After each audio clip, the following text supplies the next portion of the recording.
Beautiful Sunday morning. Welcome back to Jersey Yogalicious. My name is Kat and I am a sports yoga instructor. I'm certified by NESTA and I've been practicing since about 1997. What we're doing right now is a fun series on the 7 chakras, and your chakras are your energy systems in your body.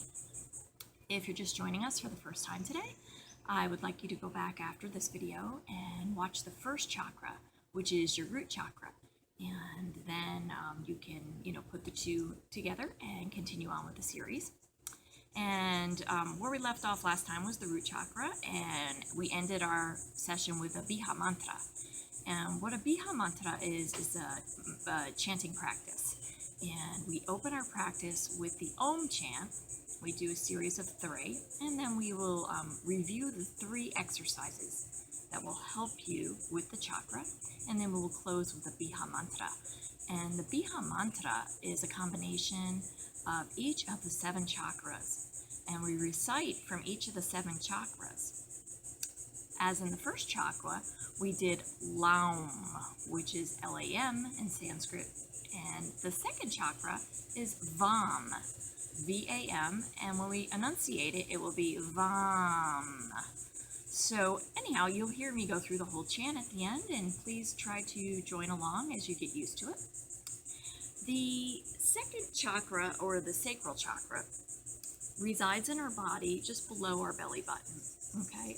This is the chakra that is important for our creativity, and it's also important for our desires and our needs.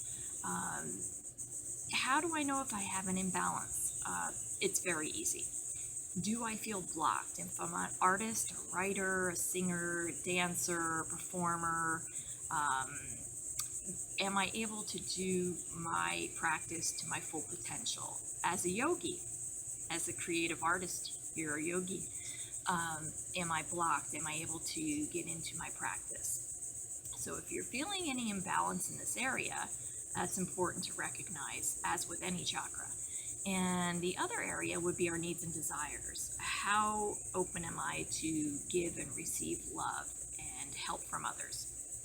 That would be the second part of it.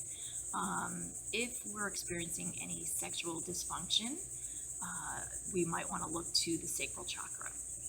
The good news, like with every chakra, with every imbalance in our body, there is an answer. And this goes back way before modern medicine. So today we're going to go over the 3 basic poses. And the 3 poses that will help you are, we have the warrior pose, and then we also have the one-legged pigeon pose, and we have the seated bound angle pose. And if you do those 3 poses, that should help in that opening of the second chakra. So we thank you for joining. Namaste. Basically, you want to be in a seated position, comfortable, whatever's comfortable for you today. If you want to use a bolster or a pillow or a blanket, please go ahead and put them under your knees so that you have that cushion. And you want to be in a quiet space where you can concentrate and go inward. The first thing we do is we want to collectively focus our practice on going inward. And when I say going inward, we're taking time out and stopping the practice of busy. Because the practice of being busy isn't benefiting you. It's the stillness and the going within, even if it's 5 or 10 minutes a day, will greatly help your life and reduce the stress. So what you want to do when you're making an intention in your practice, your intention could be for strength, mobility, maybe if your mobility is limited. Maybe you need to have stillness and quiet in your mind so that you can do better in other areas of your life. Maybe you want to send a special intention to someone you love, someone you're thinking about, someone who's weighing heavy on your heart. Those would all be practical intentions. So I'm going to go ahead and I'm going to start with the Om. And in order to do the Om, I'm just going to make sure I'm seated upright with a good, strong posture. And as I showed you in video 1, you want to maybe just put your hands on your knees or the OK symbol. Here we go. And then you're going to rest your palms on your knees. And then I'm going to close my eyes. And then I'm going to take an inhale. And when I take an inhale, I do it for a count of 5. So I'm going to count in my mind quietly, and I'm going to inhale 5 and then exhale an exhalation for the count of 5. And then I'm going to go right into my Om chant, which is simply Om. And you're going to hear it vibrate from the front to the back of your throat. And that opening and awakening in your throat, in your chakras, that is also part of our energy system. So you want to make sure that you're feeling that vibration and that you're actually letting it out at the same time. So go ahead and follow along with me. Go ahead and close your eyes. Put your hands palm face up or face down on your knees. Make sure you're sitting upright. And we're going to begin with that count of 5 breath in. Ready? And the exhalation. Let's go ahead and do another one. Inhale. 1, 2, 3, 4, 5. And exhale. Let it all out. 1, 2, 3, 4, 5. And we're going to go ahead and do one more, and then I'm going to go right into the Om chant. So just follow along the best you can.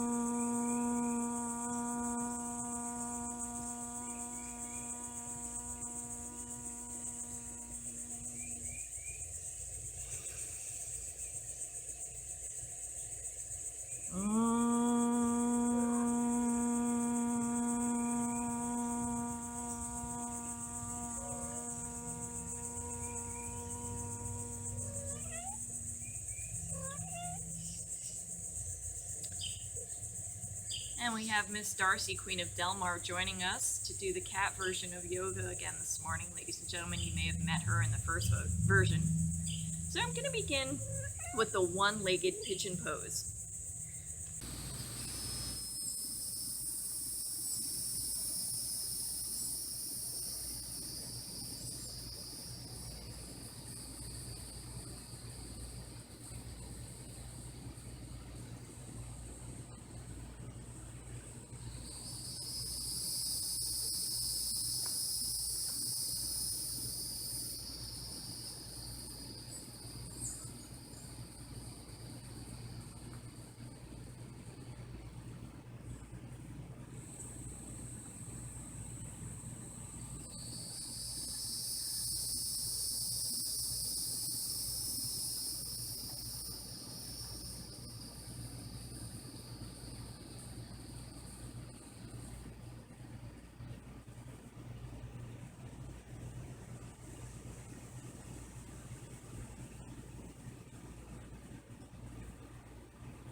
Do is warrior.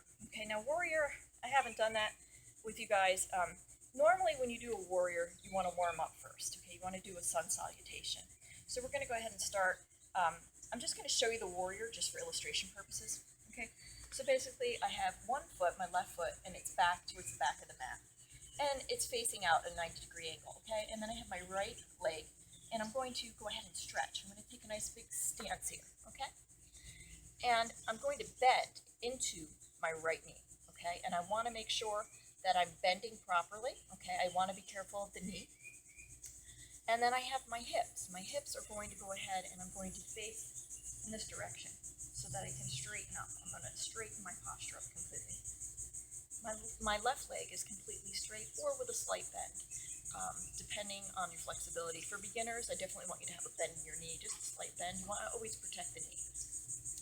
So now that I'm all in one direction, okay, with the exception of my left foot, which is pointing out, I'm going to go ahead and take an inhale with my arms. Okay, both my arms are going to come up. And then I'm going to go ahead and turn my head as I'm bending that right knee. I'm going to look out over my fingertips. This is Warrior 2. This will help with the second chakra. It's kind of hard in the beginning to get used to it, and it's hard to hold on to it. You want to breathe in, always, and breathe out. Through any of your poses, just breathe in and breathe out. And you'll notice as you stay in it for a little bit, you'll go down deeper. Just gravity just pulls you. And maybe you pull yourself a little more. But you just know your limitations. Just stop when you feel it. And you can always back out of the pose. See me backing out just a little bit. Maybe I'll go back down into it. And just feeling what's right for me today. And that's your second pose. That's your warrior pose. Now, before you start getting into the warrior pose, it's important that you warm up. So what you want to do is a sun salutation. So you're going to start like in number 1, and you're going to go ahead into mountain pose. And if you remember, mountain pose is like a toy soldier, but you're not as erect as a toy soldier. And you're going to go ahead and shrug your shoulders back and relax them, okay? And we're going to take a nice inhale for the count of 5. And our fingertips are going to touch above our head. And now we're going to take an exhalation. We're going to bend and hinge from the hips, and we're going to touch our mat. We're going to go all the way down, okay?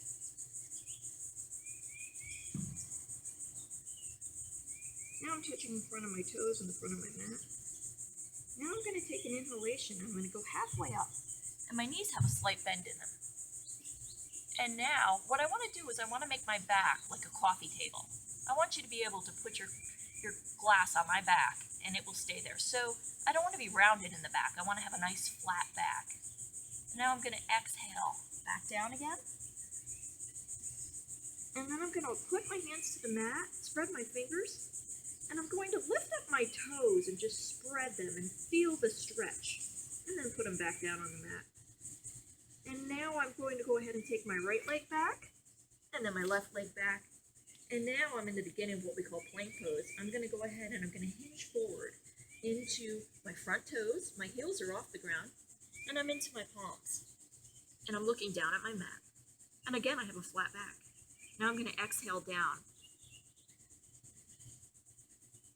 Now I'm touching the mat with my forehead, and I'm going to go ahead and put my toes under so that I am pressing up. I'm going to go up into Cobra with an inhalation.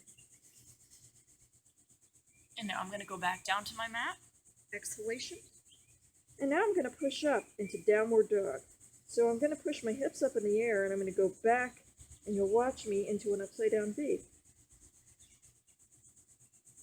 Now my heels, I'm pressing down into my heels, and I'm pressing down into my palms and rooting into my fingertips. This is Downward Dog. This is part of our warm-up. And now what I'll do is I'll take my right leg, and I'm going to pull it forward. And you can put it in between your hands. You're going to turn your back foot flat and down 90 degrees. And I'm going to inhale, coming up. I'm lunging into my knee. My hands are above my head. And I'm going to make that transition turn like we did before. And now I'm facing one direction. I'm going to turn my head back, and I'm going to lunge into that right knee.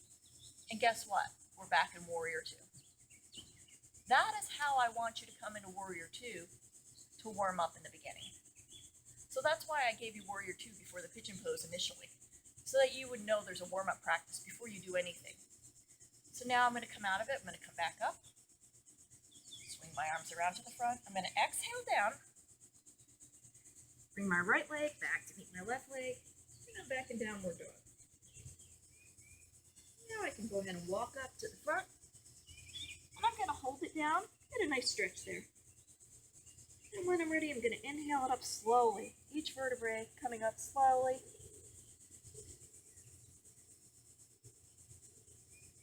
Until I'm back. And then exhale. Inhalation coming up, exhalation to calm. The third posture that will help you with the sacral chakra is a seated bounding pose. So we're going to go ahead and we're going to sit down and we're going to lift our buttocks up so that we're sitting up more aligned. We're going to go ahead and we're going to bring our heels together. If you can, if you can't, go ahead and grab some pillows and put them under your knees. You want to protect your knees. And you're going to bring your legs as close as you can to you, okay? And then we're going to go ahead and what I like to do in this one is to close my eyes so that I'm not distracted by my feet. So basically, the bottoms of my feet are together and my toes, and I'm just going to show you the camera, my toes are separated. Okay, so this is what it looks like on the ground. And I'm going to go ahead and I'm just going to take an inhalation with a straight spine. And I'm going to bow forward. As I do, I'm going to close my eyes. I'm going to hold my toes as I'm pulling my feet apart. Okay. And I'm pushing my heels together. And I'm actually taking my elbows and pushing them into the corners of my knees to give the hips a little bit of a stretch as I go down. And you want to hold these stretches 60 to 90 seconds. Breathe in. Breathe out. Breathe in. Breathe out.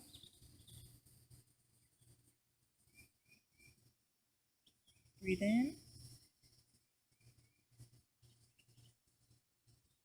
Breathe out.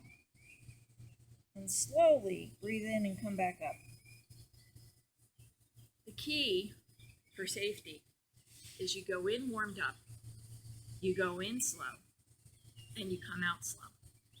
We never want to rush. We never want to snap anything. I've done it. Okay. What we want to do now is we're going to have a nice drink of water. You always want to have a lot of water in your practice.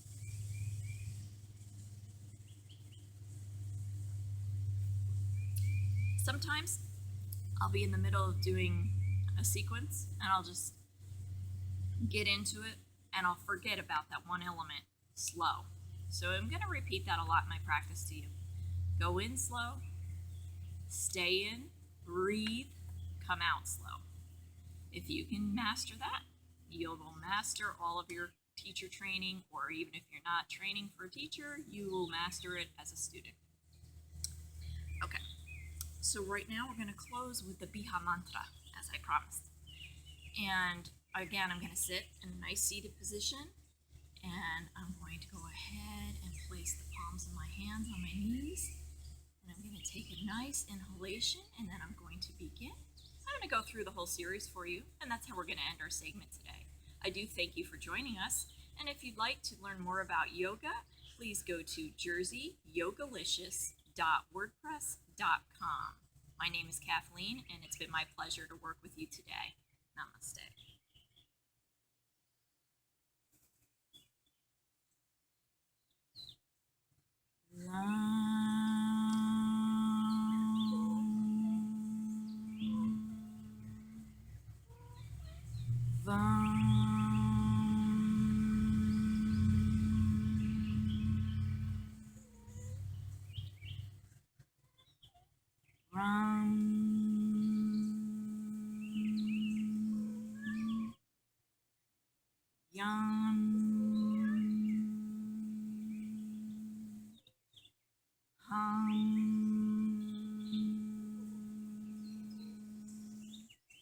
Aum.